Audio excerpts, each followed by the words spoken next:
Por que a maioria das pessoas perde dinheiro com pools de liquidez? Meu nome é Davi e sejam todos bem-vindos ao meu canal. Bom, pessoal, quando você monta uma pool de liquidez com ativos voláteis, no início tudo parece funcionar muito bem. Você começa a farmar, coleta boas taxas, vê aqueles APIs chamativos, de 100, 200 até 300% ao ano.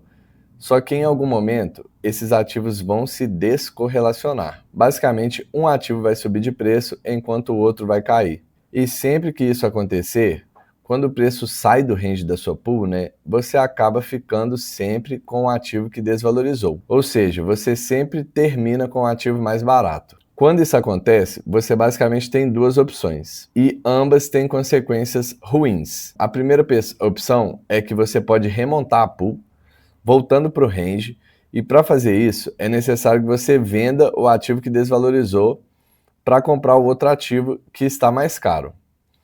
Na prática, basicamente você está vendendo um ativo que está barato para comprar caro, né? É aquele famoso ditado: você vende na baixa e compra na alta.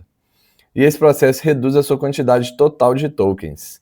E a ideia de uma pool de liquidez deve ser justamente o contrário, né? É aumentar o número de tokens ao longo do tempo. Mas ao fazer esse tipo de rebalanceamento, você acaba com menos tokens do que tinha antes. E a segunda opção é você remontar a pool utilizando um monoativo, né? Nesse caso, você aproxima a faixa de preço do range, abre o range para um lado e para sair com a mesma quantidade de ativos que tinha antes, caso o preço vá para o outro lado do token, o outro lado do range, você precisa abrir o range do lado oposto também.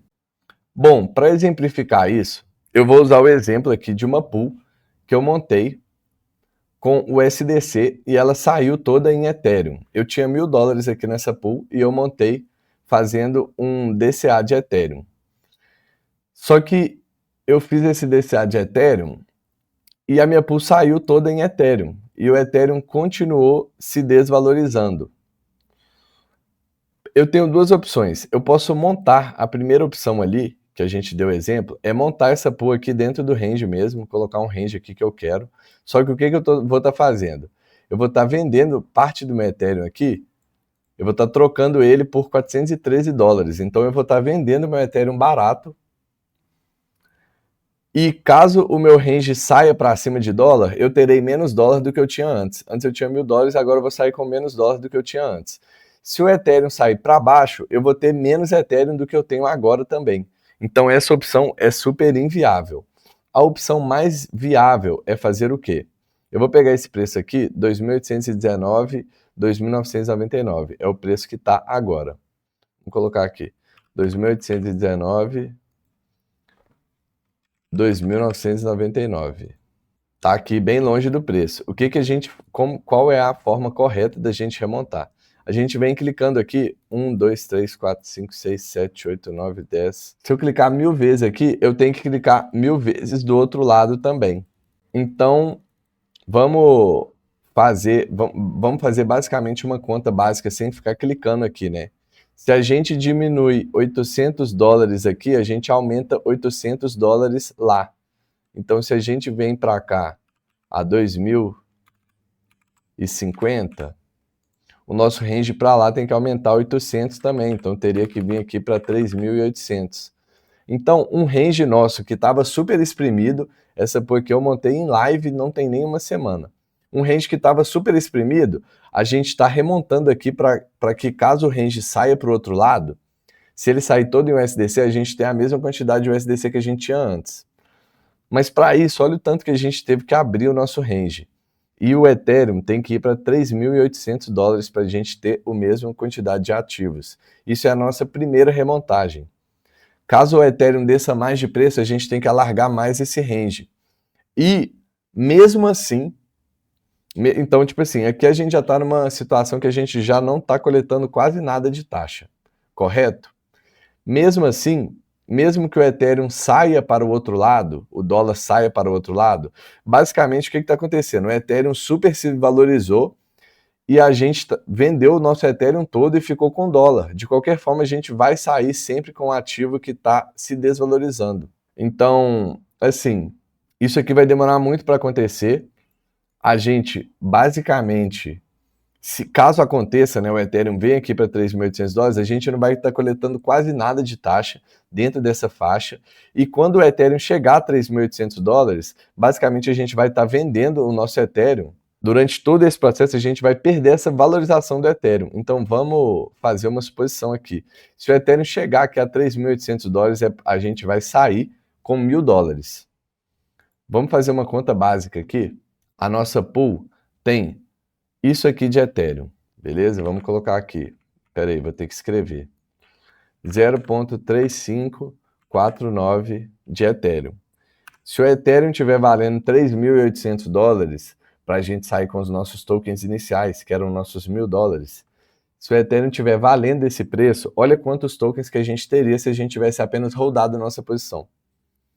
Vezes 3.800. $1.348. Então a gente vai estar perdendo essa valorização aqui de $348. E eu vou falar para vocês, é impossível a gente farmar essas taxas nesse tempo com um range tão amplo assim. Então, basicamente, não vai valer a pena. É por isso que a maioria das pessoas está perdendo dinheiro com pools de liquidez. Então, o problema dessa remontagem é que fazendo isso, né, quando a sua pool entra novamente no range, você está farmando muito menos taxa do que antes. Tem o risco da pool nunca atingir o outro lado do range, porque aqui a gente não está entre ativos tão voláteis, né? A gente tem o dólar, um ativo é volátil, que é o Ethereum, o outro é o dólar. Mas se a gente montar o Ethereum com Link, por exemplo, tem a chance desse ativo nunca voltar para o outro lado. Entendeu? E aí você sempre vai ficar com um ativo mais barato ali, e mesmo que ele atinja o outro lado, o resultado é o mesmo. Se for uma pool que é Ethereum com Link, o Ethereum se valoriza sobre a Link, você vai terminar o dia com a Link na mão, e no caso é porque a Link está mais barata que o Ethereum. Então você sempre vai estar com um ativo mais barato. E cada vez que você faz essa remontagem, você abre mais o seu range para sempre manter a mesma quantidade de tokens, e quanto maior o range, menos taxa você coleta. Se você ficar remontando isso 1, 2, 3 vezes, chega um momento que a pool praticamente não coleta taxa, enquanto você sempre vai ficar exposto ao ativo, né, que possui o menor valor. Então, essa é a ilusão vendida por muitos influencers, né? Eles vendem um sonho impossível, que é a ideia de que é possível você obter grandes rentabilidades por longos períodos de tempos com pools de ativos voláteis. E isso basicamente não existe. Com o tempo, o seu ativo vai se descorrelacionar, você vai precisar remontar a pool, você vai estar coletando menos taxas, e caso os ativos voltem ali, um ativo suba, o outro suba, você sempre vai ficar com o ativo mais barato. Então, é impossível usar pools, fazer pools com ativos voláteis? Não, não é impossível. Mas esse tipo de pool só faz sentido quando você entra com um objetivo claro. Por exemplo, eu quero fazer um DCA de compra aqui. Eu quero comprar o Ethereum barato. Ou um DCA de venda, um DCA de compra ou um DCA de venda. Então, como eu faço isso? Eu quero ir vendendo o meu Ethereum ao longo do tempo. Eu posso remontar essa pool aqui, ó, e o DCA funciona mais ou menos como? Depois eu vou fazer uma aula mais explicativa sobre o DCA, mas eu quero começar a vender o Ethereum quando ele bater $2.500. Então, quando o Ethereum bater 2.500 aqui, eu vou começar a vender. E quando ele chegar a 3.500, eu vou terminar de vender. Então, eu vou vendendo aos poucos dentro dessa faixa de preço. Eu tenho um objetivo claro. E quando eu terminar de vender, eu concluí o meu objetivo, era isso que eu tinha em mente, eu desmonto a minha pool e parto para outra.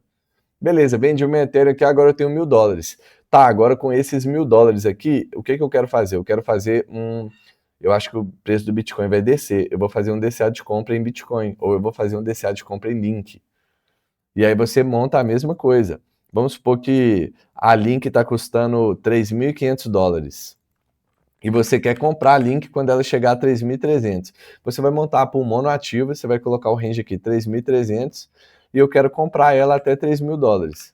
Então, quando a Link começar a passar por essa faixa de preço, você vai começar a comprar, vai começar a trocar seus dólares por Link, e quando ela chegar aqui nos 3.000, você terminou seu DCA, desmonta a pool, objetivo concluído, e é isso. Então é basicamente isso. Quando o objetivo é atendido, você desmonta a pool e parte para outra estratégia. O erro é tentar manter esse tipo de pool indefinidamente, sem nenhum retorno claro, achando que você vai coletar ali pelo ano inteiro. Isso não vai acontecer. Então, é por isso que a estratégia que eu ensino aqui para vocês no canal é o quê? Eu ensino vocês a montarem pools com ativos totalmente correlacionados. Como, por exemplo, WBTC com CBBTC, WBTC com TBTC, USDC com USDT, né, que são as pools de stablecoin. Você pode estar montando uma pool, um staking de Solano com Solano, um staking de Ether com Ether. São as pools que a gente mostra todo dia aqui no canal. Ok? Aqui USD com USDC, WBTC com CBTC. Aqui a gente tem PAXG com XAUT, então são 2 ouros tokenizados. Dessa forma você não vai ficar sofrendo com impermanent loss.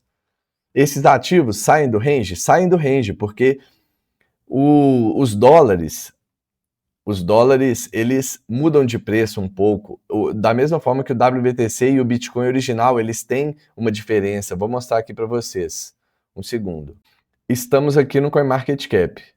A gente pode ver que o USDC ele está valendo 0,9996 centavos, agora mudou para 1. Enquanto o USDT está valendo 0,9992 centavos. Essa diferença de preços de um para o outro faz a gente também ter que montar o range. E também ficar com um ativo mais barato quando ele sai do range. Porém, é tão mínimo os centavos e a volatilidade desses ativos que, dessa forma, mesmo que a gente fique com um ativo mais barato, as nossas taxas compensam e muito o nosso ganho. A gente pode ver que a variação do Tether em 7 dias foi 0,05%. A da USDC foi 0,09%. Agora, monta uma pool de Link, que sofreu 8,84% em 7 dias, com Ethereum, que sofreu 15%. Vocês entendem que é uma volatilidade muito grande e essa volatilidade faz a gente tomar o famoso impermanent loss. Quando a gente monta 2 ativos altamente correlacionados, a gente toma um impermanent loss ridículo. Então é o quê? A gente vai coletar 8 dólares de taxa numa pool de dólar e vamos tomar 1 dólar, menos 50 centavos de impermanent loss. Então a nossa taxa compensa o IL que a gente toma. E dessa forma, você terá, com esse tipo de estratégia, né, você não vai ter ganhos absurdos, aqueles APRs estratosféricos. Porém, no final das contas, você terá ganhos previsíveis e sustentáveis, e aplicando juros compostos, esses ganhos vão se acumulando ao longo do tempo, transformando seu capital em uma verdadeira bola de neve, né, crescendo de forma sólida e consistente. Então a gente vai reinvestindo esse capital, cada vez a gente vai coletando mais e vamos aumentando de fato, né, a nossa bag de ativos, como estratégia sólida e consistente. Bom, pessoal, então o vídeo de hoje foi esse. Quero pedir a todos que se inscrevam, deixem um like e ativem o sininho aí no canal. Quem não está na nossa comunidade, também entra aí na nossa comunidade, que lá tem muito conteúdo. Lá eu posto as pools de liquidez que eu estou fazendo, os nossos ganhos, e a gente pode trocar ideia também. E pessoal, vou pedir para vocês deixarem aqui nos comentários quem já montou pool com ativos voláteis e quem já perdeu dinheiro com essas estratégias. Comenta aqui para a gente ver então se você ganhou ou perdeu dinheiro com pools de ativos voláteis. Bom, o vídeo de hoje foi esse. Muito obrigado, pessoal, e tamo junto.